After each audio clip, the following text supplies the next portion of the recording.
Hey Waffle Gang, I do hope you're well. My name is Mark and today we're checking out some more relationship stories, and if you do love a Reddit story, why not consider hitting that like, subscribe, maybe that notification bell too.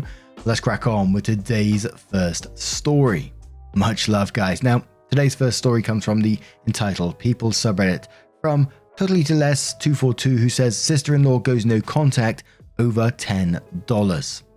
Buckle up, because I've been holding this long story in for a long time. And when I tell you this is a hot mess, this is a hot, steaming, bubbly mess of a mess. My sister-in-law, SIL, has cut all ties with me and hubby, telling us she wants nothing to do with us ever again because their mother, MIL, asked her for $10. And we had the audacity to side with mother-in-law when sister-in-law refused. Sounds petty? It is. Sounds simple? Not exactly.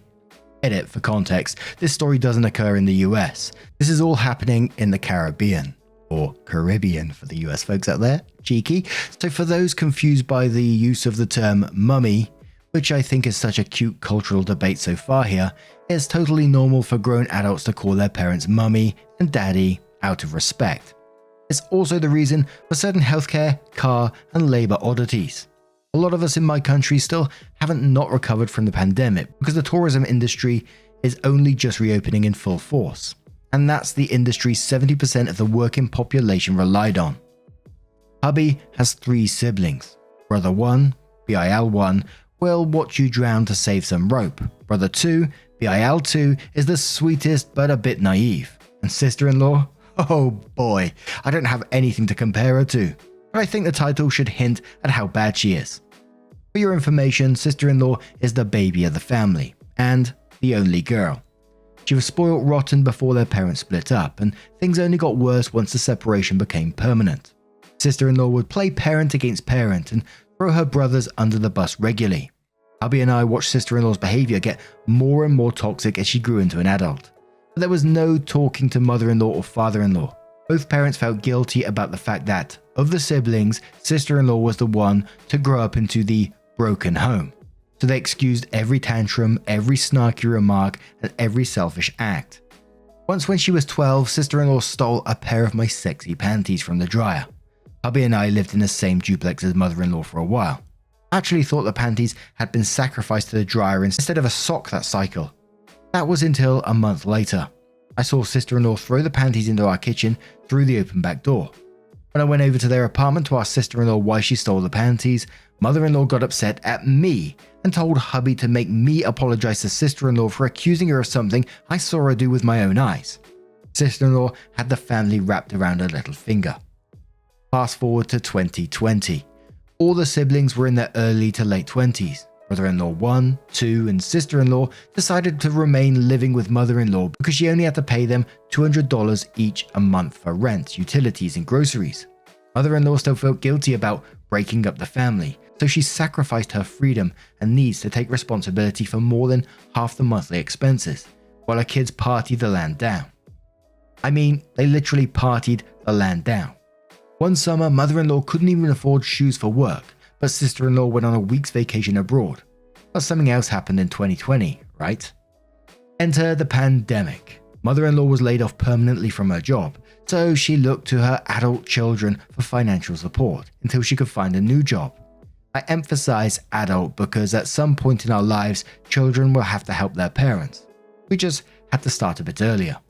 But it wasn't going to be for the rest of mother-in-law's life just yet. The 4 siblings just had to hold down the fort until mother-in-law found a new job. Simple. Well, brother-in-law 1 wasn't pleased, but he's reasonable once you get him to sit down and listen to sense. Brother-in-law 2 rolled with the punches. Sister-in-law, however, after 5 months, sister-in-law moved out to live with her boyfriend without warning. All sister-in-law said as she packed her things was, "I'm too young to take care of you, mummy. I have my own life to live." Never mind her brother-in-law 1 and 2, and hubby were all chipping in equally. Apparently sister-in-law had been carrying the load all by herself, and she just had enough. She was so tired that sister-in-law left her dog for mother-in-law to take care of with no money. We were all speechless. Not only had sister-in-law been living with mother-in-law for almost 2 years paying practically nothing, but mother-in-law called in favor with a friend to get sister-in-law a job right out of high school. Sister-in-law didn't even have to apply. What's worse, mother-in-law, with the help of me and hubby, brought sister-in-law a car with no expectation of ever being repaid. And you better believe sister-in-law never offered to pay us back either. Without mother-in-law's help, sister-in-law would have had nothing. But sister-in-law left mother-in-law up shit creek without a paddle, and mother-in-law lost her apartment.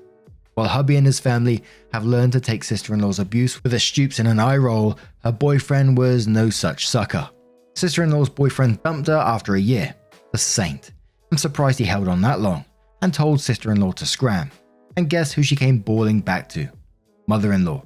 And guess who took her in without a peep? Mother-in-law. I was disgusted, because sister-in-law had abandoned the family. Brother-in-law 1 had moved in with his girlfriend, and brother-in-law 2 had been forced to find an apartment and take mother-in-law in. Yet there sister-in-law was, sleeping on brother-in-law 2's couch. But I'm only the daughter-in-law.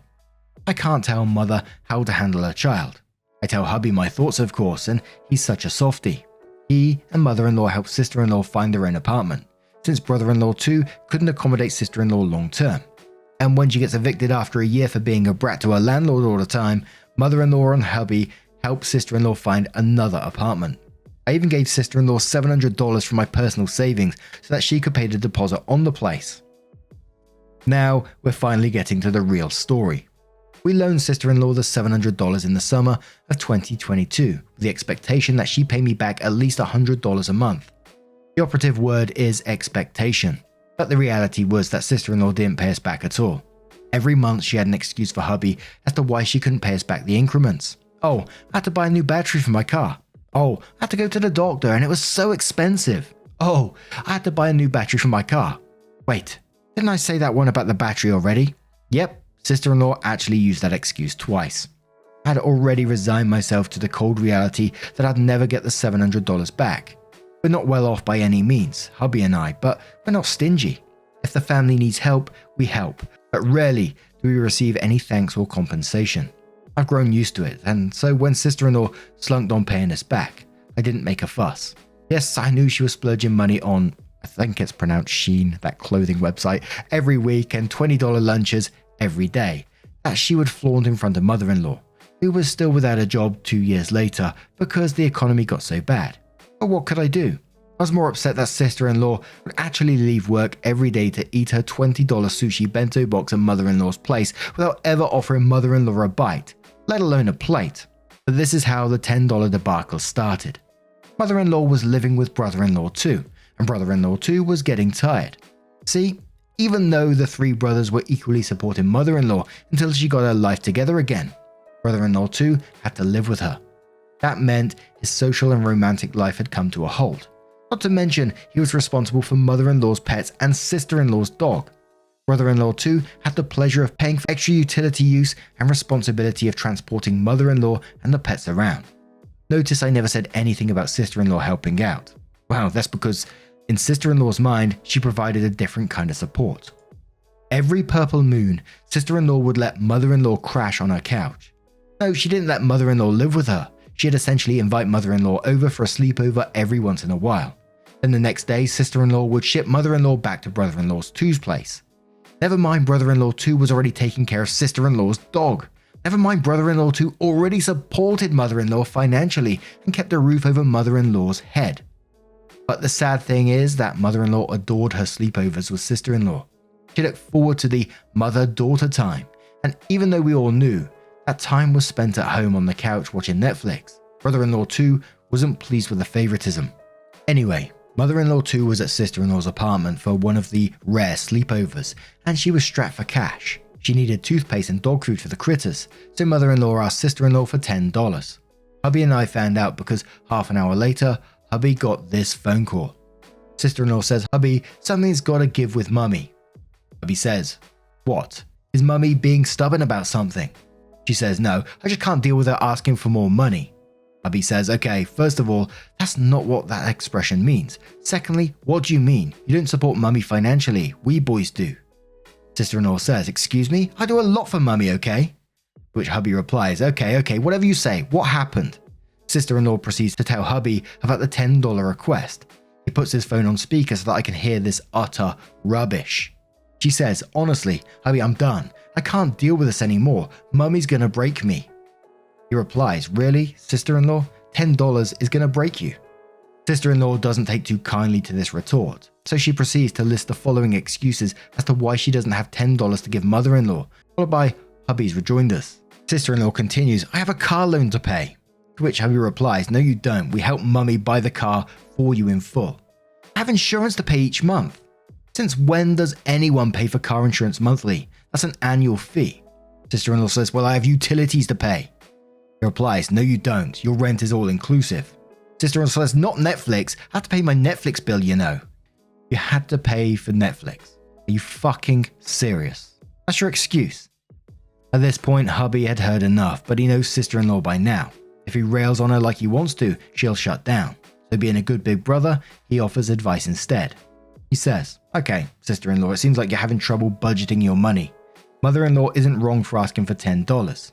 She says, but I need gas in my car. He replies, listen, I get it. You don't have $10, and rolls his eyes. But the issue is that you never seem to have money when the family needs you. But you seem to be able to find money for frivolous things like bento box lunches and Shein orders. Sister-in-law says, what I do with my fucking money is my fucking business. Hubby says, calm down. I'm just saying that you need to manage your money better. So how much is your weekly salary? And then silence. Hubby repeats the question and sister-in-law finally answers very, very quietly. Like, for something. Hubby says, you mean like $450? Sister-in-law says, yes. Hubby pulls out the old Excel budget file we've been using for years. He sets up a budget for sister-in-law, then he asks her how much money she has left for the coming week. Sister-in-law says, not enough to give mummy $10. Hubby says, please stop being belligerent. And this was the straw that breaks sister-in-law's back. Sister-in-law pops off. She won't stand for this treatment. Hubby has no right to make sister-in-law feel bad for not giving mother-in-law $10. If sister-in-law says she doesn't have $10, she doesn't have $10. Why is everyone so mean to her? Why is everyone always attacking sister-in-law? After all, sister-in-law does for mother-in-law, no one respects her. Sister-in-law lets mother-in-law sleep on her couch. Sister-in-law lets mother-in-law use her Netflix. Hubby says, oh bravo, you let mummy sleep on your couch and soak up the internet your landlord pays for. Thanks to you, mummy doesn't have to sleep on the street tonight. She replies, you know what? Maybe she fucking should. I'm not the mother. I have my own money and my own life to live. If I want to buy fucking sushi every day for lunch, I should be able to. He replies, yeah, you can afford to eat sushi every day, but you haven't paid OP back a single cent of the $700 she loaned you in the summer for the roof over your head. She replies, you know what? Fuck you, fuck OP and fuck mummy. I'm done with this family. Then she hangs up. People, within 2 minutes I get a notification from my bank. Remember how sister-in-law had so many expenses and couldn't afford to pay us back that $700? Remember how she had so many bills that month that she couldn't give mother-in-law $10? Well, rascal, I hadn't heard that since my youth. Sister-in-law sent me the full $700. She had it the entire time. She simply decided for months that she was going to rush to pay it back. Hell, she's probably thought she'd never pay it back at all. But that's not the worst of it. Mother-in-law calls. She wants to know what happened. Sister-in-law called her minutes before to tell mother-in-law that she'd transferred $50 into mother-in-law's account. And that would be the last $50 mother-in-law was ever going to get from sister-in-law. Sister-in-law then told mother-in-law to have a nice life and to never contact her again. By damn. Of course, hubby is furious. The scheming brat had been cheating all of us. She had taken the entire family for a ride. He tries to call sister-in-law to reprimand her for being so evil to mother-in-law, but guess what? Sister-in-law has blocked hubby everywhere. Mother-in-law and hubby talk about the situation. After all this, hubby is still concerned about sister-in-law's well-being. Hubby tells mother-in-law about the budget he worked on for sister-in-law to help her. If she's only making $450 a week, sister-in-law needs to be more careful with her money. Mother-in-law says $450. Sister-in-law doesn't make $450 a week, she makes $650. Reddit, I literally fell to the floor. This bitch, sister-in-law lied to hubby about her weekly salary just to get out of giving mother-in-law $10 fucking dollars. At this point, mother-in-law realizes sister-in-law doesn't care about anyone but herself. It hurts because sister-in-law is mother-in-law's only daughter. But mother-in-law agrees with hubby that this behavior can't be accepted. Hubby makes a pact with mother-in-law to go no contact with sister-in-law, since sister-in-law believes that she doesn't need her family. Then tell me why brother-in-law 2 calls us a week later to tell us that mother-in-law is babysitting sister-in-law's new dog. You heard me, new dog. Not the dog brother-in-law 2 is taking care of. Sister-in-law got a new dog, and the moment mother-in-law saw sister-in-law's name on the phone, she took the call. This was about 4 months ago now, and sister-in-law and mother-in-law seemed to be right as rain with each other, even though sister-in-law said point blank that mother-in-law should sleep on the street. Mother-in-law accepted her back with no request for an apology. As for us, sister-in-law still has hubby blocked on all platforms. I guess we're the bad guys after all. How dare we call sister-in-law out on her shit and make her feel bad for not giving mother-in-law $10, right? So OP does come in with an update on this saga, if you like, and it starts off. It's been a while since things went down with my sister-in-law, who cut contact with me and husband because we thought she was being unreasonable and selfish when she denied mother-in-law $10, which you can read here. But I finally have an update and I'm cackling. Apparently after sister-in-law reconnected with mother-in-law a week after she told mother-in-law to jump off a bridge, mother-in-law and sister-in-law started hatching a plan to move in together. They just had to wait until sister-in-law's lease ended in June. Well, April came and brother-in-law too was anxious for news. He wants his space back to himself after almost 2 years of housing mother-in-law. He wants to vape and drink a glass of whiskey without mother-in-law nagging him. He wants to bring a girl over to wine and dine. He wants to choke the chicken without mother-in-law snoring in the next room. But mother-in-law has no answer for him.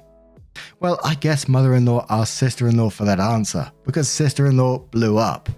First she called brother-in-law too and told him to keep his nose out of her ass and proceeded to block him on all platforms. A week later, sister-in-law called mother-in-law and said that mother-in-law is too toxic to have in her life. And not only will sister-in-law no longer be moving in with mother-in-law, but sister-in-law is going no contact with everyone. Mother-in-law cried to husband. We rolled our eyes and shrugged because we definitely didn't see that coming.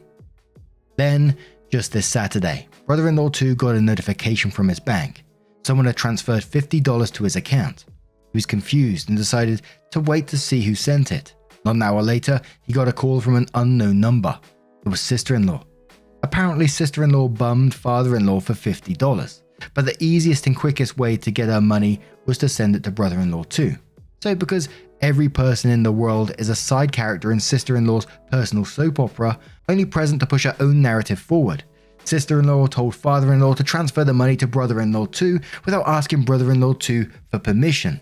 Then she unblocked brother-in-law too only long enough to command him to withdraw the money ASAP so that she can swing by his apartment to pick it up. Brother-in-law too burst out laughing. He didn't even have the breath to tell sister-in-law to fuck off. He just laughed and hung up the phone. Brother-in-law too called husband, and since father-in-law didn't even wish either guy happy birthday this year, the brothers decided to use the $50 as a gift from deadbeat papa to buy drinks for a shindig they'd planned on having for their uncle who came in on Friday from Europe. The party was yesterday, and all the family, excluding father-in-law because this is mother-in-law's brother, came together to drink, talk shit and be merry. SOs were invited, but I couldn't go because I have a cold. Boy, I wish I'd went anyway. Husband came home laughing. Apparently sister-in-law really needed that $50 because she hounded and harassed brother-in-law too non-stop. Finally he relented and told her that she could come get the money at 12, 2 hours before the party was to start. He did it to avoid inviting her to the party, but also to avoid hurting her feelings. However, the Queen of Sheba does all things on her own time, and so she arrived at the height of the party. People were laughing, grilling and having a merry time without her. Of course, the uncle felt bad for sister-in-law, especially because he didn't know the situation. He asked sister-in-law to stay and grab a plate, but sister-in-law said, "Oh no, I have other places to be," and then huffed off to her car and sped away in dramatic fashion. Cloud of dust and all. Husband says for a good hour everyone talked about what a stink woman sister-in-law turned out to be, and how sorry they were that the brothers had to deal with such a sour sister. But no one said this to mother-in-law. It was pretty clear to everyone where sister-in-law got her ways from. But better yet, brother-in-law 1 got a message soon after sister-in-law left. In fact, it was sister-in-law. She wanted to know if brother-in-law 2 and mother-in-law had invited him and husband to the party. When brother-in-law 1 said yes, sister-in-law sent a voice note ranting about how much she hates her brothers and her mother and cried about how no one appreciates family and how everyone treats her like a dog. But she didn't care because fuck all of us. But pray tell, How could she expect anyone to invite her to anything if she's cut contact with every bloody body? It ain't much, but ain't karma sweet? And it's one of those ones where you get to the end of it and you think, bloody hell, ain't that sister-in-law just exhausting? I'm not sure if I would have been able to tolerate much of that from the very start, to be quite honest. I've been like, yeah, just don't have nothing to do with me, please. Because even after all this, I can still see her turning up again at some point in the future. I mean, all this shit that's gone on, all this hassle that's gone on, she keeps coming back into their lives. Even after going no contact with them, she keeps unblocking them, coming back into their lives. There's no stopping this person. But what do you guys make of this situation? If you was OP, what would you do? Let me know your thoughts down in the comments below. And just a huge thank you from the bottom of my heart for joining me today, getting involved in the stories. Your love, your support, your time always means the absolute world to me. So thank you so much for joining me. And hopefully I will see you in the next one. Take care and much love.